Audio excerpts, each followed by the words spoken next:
Let's go right into the passage here.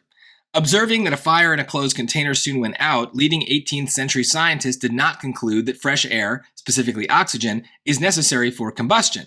Instead, many theorized that the container's air had become saturated with a substance called phlogiston. No idea how to pronounce that. When Joseph Priestley first isolated oxygen gas in 1774, he termed it dephlogisticated air. Okay.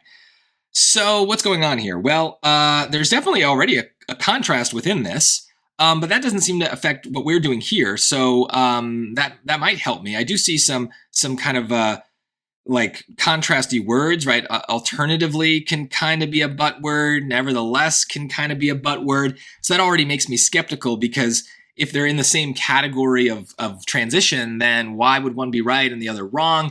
Now, in this case, alternatively, nevertheless, maybe there is enough wiggle room that they're not exactly the same.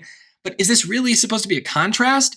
They thought it had been this phlogiston thing, but in 1774, he termed it dephlogisticated air. It sounds like they're still thinking about the phlogiston, not something else, right? So there doesn't seem to be a contrast.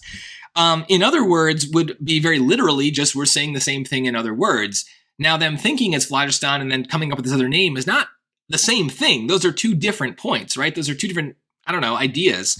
So that seems too literal. Now, this really helps me is if we can dumb summarize and classify these transition words in simpler terms, I feel like it's easier to hear that so makes sense, right? Many theorize that the container's air had become saturated with a substance called phlogiston. So when this guy first isolated oxygen, he termed it dephlogisticated air.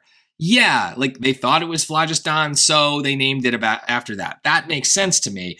And of course, you know what for this reason means, right? That's not that unusual of a transition word or phrase. But I still think dumbing it down into the more simple one is a very useful way to tap into your instincts. You hear transitions very naturally when they're these simple words like but and so. So bring them back to those words and see how it sounds. And honestly, I think you'll hear the transition much more easily. Hopefully you got it right anyway, but that's my strategy. And it really does work to hear that transition in a much more conversational form of English.